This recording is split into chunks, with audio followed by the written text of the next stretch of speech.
Hi students, अस्सलाम वालेकुम।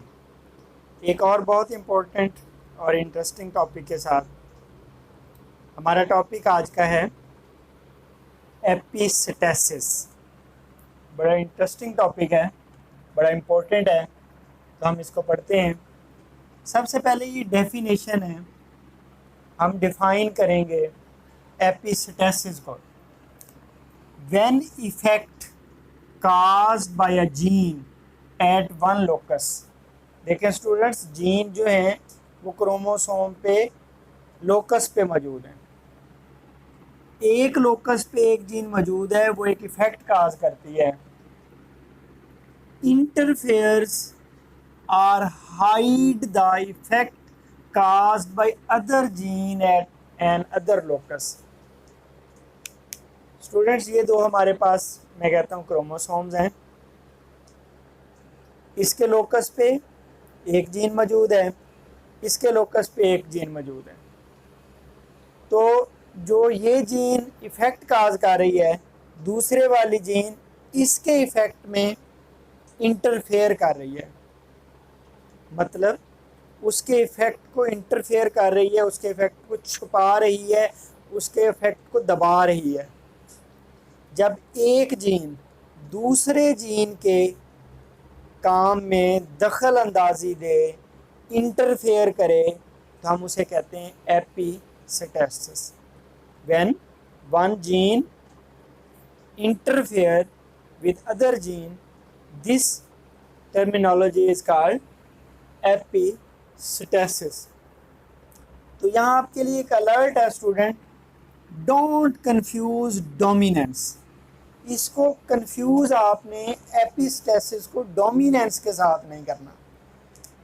Dominance एक और बात है, एक और टॉपिक है, जबकि एपिस्टेसिस जो है ये एक और चीज़ है, एक और इफेक्ट है। डोमिनेंस स्टूडेंट्स हमारे पास अलीलिक इंटरेक्शंस है, यानी अलील्स का इंटरेक्शन है। एक जीन दो अलील से मिलकर बनी है, उसमें से बाज़ दफ़ा एक अलील दूसरे पे इफेक्ट काज करता है, यानी उसको हम डोमिनेंस कहते हैं। उसकी टाइप्स हैं जैसे कंप्लीट डोमिनेंस, इनकम्प्लीट डोमिनेंस, को डोमिनेंस। वो एक और टॉपिक है, वो एक और इफेक्ट है। एपिस्टेसिस क्या है? एपिस्टेसिस जीन इंटरेक्शन है, यानी एक जीन दूसरी जीन के साथ इंटरेक्शन कर रही है। जब एक जीन में मौजूद अलील, यानी जीन के घर का मामला हो, जीन में दो अलील हैं, अगर वो आपस में इंटरेक्शन करें तो उसे हम डोमिनेंस कहेंगे। अब ये बाहर का मामला है, एक जीन दूसरे जीन के साथ इंटरेक्शन कर रहा है, तो इसको जो है हम क्या कहते हैं? एपिस्टेसिस का नाम देते हैं। तो एपिस्टेसिस जो है, बेटसन ने 1909 में इसको एक्सप्लेन किया। इसने हमें बताया कि जो जीन्स हैं जो आपस में इंटरेक्ट करती हैं, वो दो तरह की हो सकती हैं, एपिस्टैटिक और हाइपोस्टैटिक। एपिस्टैटिक उस जीन को कहेंगे जो कि हम कह सकते हैं कि जो डोमिनेट कर रही है, जो मास्क कर रही है दूसरी जीन के इफेक्ट का। इसको हम, वैसे ये रिसेसिव और डोमिनेंट की टर्मिनोलॉजी हम अलील्स के लिए इस्तेमाल करते हैं, या हम उसी को जीन के लिए इस्तेमाल कर रहे हैं कि अगर एक जीन दूसरी जीन के इफेक्ट को हाइड करेगी, मास्क करेगी, तो जो मास्क कर रही है उसे हम एपिस्टैटिक जीन कहेंगे। जो मास्क हो रही है, छुप रही है, उसको हम हाइपोस्टैटिक जीन कहेंगे। तो स्टूडेंट्स, यहाँ हम एग्जांपल लेते हैं। हमारे पास है ABO blood group system. ABO blood group system एक अलहदा टॉपिक है। तो उसका जो जीन है जो हमारे ब्लड ग्रुप सिस्टम को कंट्रोल करता है, वो जीन रिजाइड करता है क्रोमोसोम नंबर 19 पे, 19 पे। एबीओ ब्लड ग्रुप सिस्टम का जीन क्रोमोसोम नंबर 19 पे मौजूद है। तो ब्लड ग्रुप, ये ज़रा इसे आप लोग यहाँ आ जाएं, पहले हम ये देखते हैं ये क्या है। ये मैंने ब्लड ग्रुप्स लिखे हैं स्टूडेंट्स। हमारे पास ब्लड ग्रुप एक ए होता है, एक बी, एक ए बी और दूसरा ओ। 4 हमारे पास ब्लड ग्रुप्स हैं ह्यूमंस में, blood group A, blood group B और ए बी और ओ। तो स्टूडेंट्स ये उसकी जीनोटाइप है। अगर ब्लड ग्रुप ए है तो उसमें जीनोटाइप क्या होगी हमारे पास, दोनों अलील में ए होगा, आई ए, या ये हो सकता है कि एक ए हो एक स्मॉल आई हो, स्मॉल आई के ऊपर कोई अलील नहीं है, ए और बी नहीं है, ये कम्बिनेशन हो सकता है स्टूडेंट्स। अगर ब्लड ग्रुप बी है तो उसकी जीनोटाइप इस तरह की हो सकती है, दोनों बी वाले हो सकते हैं या एक स्मॉल आई हो सकता है, एक ही बात है। अगर ए बी ब्लड ग्रुप है तो उसकी स्टूडेंट्स हमारे पास ये जीनोटाइप है कि ए और बी दोनों अलील होंगे हमारे पास। अगर ओ है तो हमारे पास दोनों स्मॉल आई होंगे, ए और बी जो है वो नहीं होगा। तो ये हमने डिस्कस की है ब्लड ग्रुप्स की जीनोटाइप। अगर जीनोटाइप ऐसी है तो फिनोटाइप ऐसी होगी। ये देखें स्टूडेंट्स, ये दायरे में आपको रेड ब्लड सेल नज़र आ रहा है। हमारे ब्लड में सेल्स हैं जिन्हें हम क्या कहते हैं, रेड ब्लड सेल्स का नाम देते हैं। और ये जो छोटे गोल दायरे नज़र आ रहे हैं ये एंटीजन है। अगर ये वाला जीनोटाइप होगा तो ब्लड में एंटीजन ए बनेगा, यानी ये जो छोटा गोल दायरा है ये एंटीजन है ए, ये भी एंटीजन ए है हमारे पास स्टूडेंट्स, ये भी एंटीजन ए है, ये भी एंटीजन ए है। रेड ब्लड सेल के साथ एंटीजन ए अटैच हो जाएंगे। जब रेड ब्लड के सेल के साथ एंटीजन अटैच हो जाएंगे तो हमारे पास ये ब्लड ग्रुप की फिनोटाइप आ जाएगी। कौन सा ब्लड आ जाएगा, हम कहेंगे ए ब्लड ग्रुप है।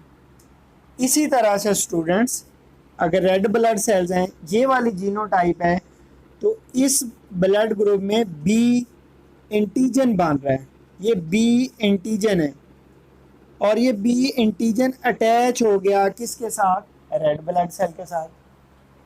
तो स्टूडेंट्स जब ये इसके साथ अटैच हो जाएगा तो इसकी फिनोटाइप क्या आएगी, ब्लड ग्रुप बी। अब यहाँ चलते हैं, यहाँ हमारे पास एंटीजन ए भी बन रहा है और बी भी बन रहा है। तो डियर स्टूडेंट्स ये देखिए, रेड ब्लड सेल के साथ ए एंटीजन भी जुड़ गया, बी भी जुड़ गया, ए बी ए। तो जीनोटाइप का काम है ब्लड के अंदर एंटीजन बना देना। जब वो रेड ब्लड सेल के साथ अटैच हो जाएगा, जो एंटीजन अटैच होगा वही हमारा ब्लड ग्रुप होगा। अगर हम ओ ब्लड ग्रुप की बात करें तो हमारे पास दोनों स्मॉल आई है, यहाँ ना ए एलील है ना बी है, ये कोई जो है ना ए और बी कैरी नहीं करता। तो इसमें नो एंटीजन, कोई एंटीजन नहीं है आपको यहाँ, कोई जो है वो लॉलीपॉप, कोई वो गोल दायरा नज़र नहीं आ रहा जो इसके साथ अटैच है। If red blood cell have no antigen, कोई एंटीजन अटैच ना हो रेड ब्लड सेल के साथ, तो ऐसे ब्लड ग्रुप को हम क्या कहते हैं, ओ कहते हैं। अगर रेड ब्लड सेल के साथ ए एंटीजन अटैच है तो ब्लड ग्रुप ए है। अगर रेड ब्लड सेल के साथ बी एंटीजन अटैच है तो ब्लड ग्रुप बी है।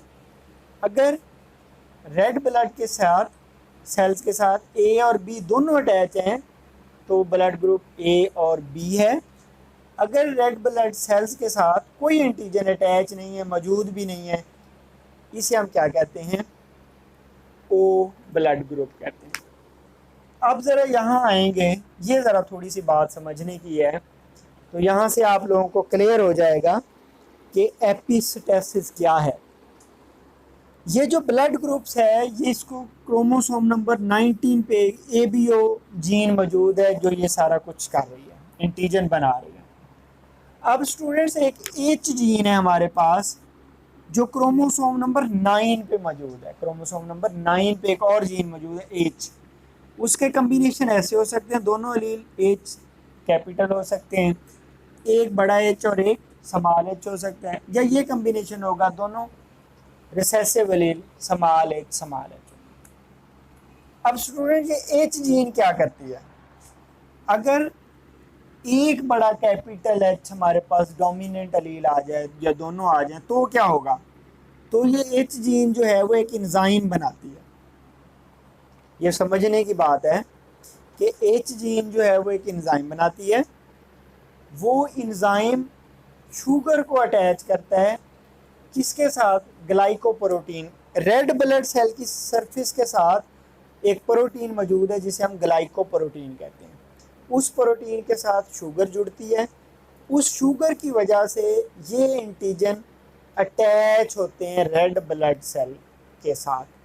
सिंपल वर्ड्स में हम ये कह सकते हैं कि एंटीजन बन गया, ए बन गया या बी आ गया हमारे पास एंटीजन, या ए बी आ गया। अब इन्होंने अटैच होना है रेड ब्लड सेल के साथ। जब ये रेड ब्लड सेल के साथ अटैच होंगे तो ही हमारे पास ब्लड ग्रुप आएगा।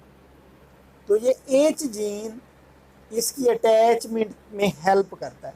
अगर एच जीन ये कम्बिनेशन होगा, ये एंजाइम बनेगा, शुगर अटैच होगी ग्लाइकोप्रोटीन के साथ, तो क्या होगा, एंटीजन ए बना, ब्लड ग्रुप ए है, अटैच हो गया। एंटीजन बी बना, एंटीजन अटैच हो गया, ब्लड ग्रुप बी है। एंटीजन ए बी बना और एंटीजन अटैच हो गया। यहाँ तो सिलसिला ही कोई और है। अब स्टूडेंट मसला यहाँ आता है जब किसी फर्द में, किसी इंडिविजुअल में दोनों स्मॉल एच हों तो क्या होगा, तो ये होगा स्टूडेंट्स कि वो एंजाइम नहीं बनेगा, वो शुगर अटैच नहीं होगी रेड ब्लड सेल की ग्लाइकोप्रोटीन से। जब ऐसा हुआ तो ये होगा। अब फर्ज करें कि हमारे पास ब्लड ग्रुप ए है। अगर ब्लड ग्रुप ए है तो इसमें एंटीजन स्टूडेंट्स कौन सा बनेगा, ए बनेगा। यहाँ भी ए है हमारे पास, यहाँ भी ए है, यहाँ भी ये एंटीजन ए है। ये तो जीनोटाइप है। फिनोटाइप उस वक्त होगी जब ये रेड ब्लड सेल की सरफेस के साथ अटैच होगा। अब हमारे पास जो है वो जीन एच स्मॉल एच है। अब ये अटैचमेंट नहीं हो रही। क्यों नहीं हो रही, क्योंकि इसने वो एंजाइम नहीं बनाया जिसने शुगर को अटैच करना था ग्लाइकोप्रोटीन के साथ, तो अटैचमेंट रुक गई। अब इसकी स्टूडेंट जीनोटाइप तो ये वाली है, ये हो सकती है या ये हो सकती है। जीनोटाइप है, एंटीजन भी बन रहा है लेकिन एंटीजन अटैच नहीं हो रहा। तो स्टूडेंट जब एंटीजन अटैच नहीं होगा तो फिनोटाइप भी नहीं आएगी। तो ओ में कोई एंटीजन है भी नहीं, अटैच भी नहीं है, तो ब्लड ग्रुप ओ में नो एंटीजन है। तो इसमें ये जेनेटिकली ब्लड ग्रुप ए है लेकिन एंटीजन अटैच नहीं है। जब एंटीजन अटैच नहीं है तो टेस्ट करेंगे तो ब्लड ग्रुप के साथ नो एंटीजन, तो ये ब्लड ग्रुप हमारे पास कौन सा आ जाएगा, ओ ब्लड ग्रुप। ये भी जेनेटिकली ब्लड ग्रुप ए है लेकिन फिनोटिपिकली ब्लड ग्रुप ओ है। इसे हम बॉम्बे फिनोटाइप कहते हैं। ये एग्जाम्पल है हमारे पास एपिस्टेसिस की, यानी एक जीन मौजूद था, उसने एंटीजन बना दिया, अपना काम कर दिया, लेकिन उसकी अटैचमेंट नहीं हो सकी इस जीन की वजह से जो क्रोमोसोम नंबर 19 पे मौजूद है।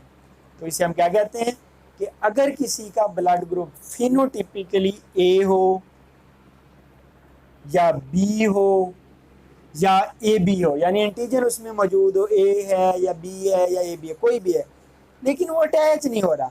क्यों नहीं हो रहा, क्योंकि उसमें दूसरा क्रोमोसोम जो है वो इंटरफेयर कर रहा है।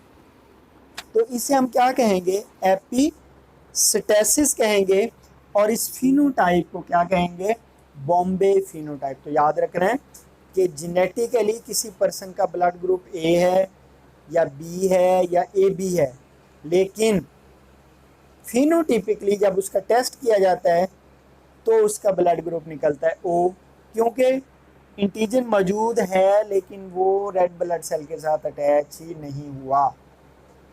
ऐसी फिनोटाइप को बॉम्बे फिनोटाइप कहते हैं। तो स्टूडेंट्स अगर कोई कपल हो, उसकी मैरिज हो, ब्लड ग्रुप दोनों का ए बी हो, मेल का फीमेल का, तो जाहिर सी बात है जो बच्चे पैदा होंगे, जो किड्स आएंगे हमारे पास, उनका ब्लड ग्रुप ए बी होना चाहिए। लेकिन बाज़ दफ़ा उनका ब्लड ग्रुप ओ हो सकता है। ओ क्यों हो सकता है?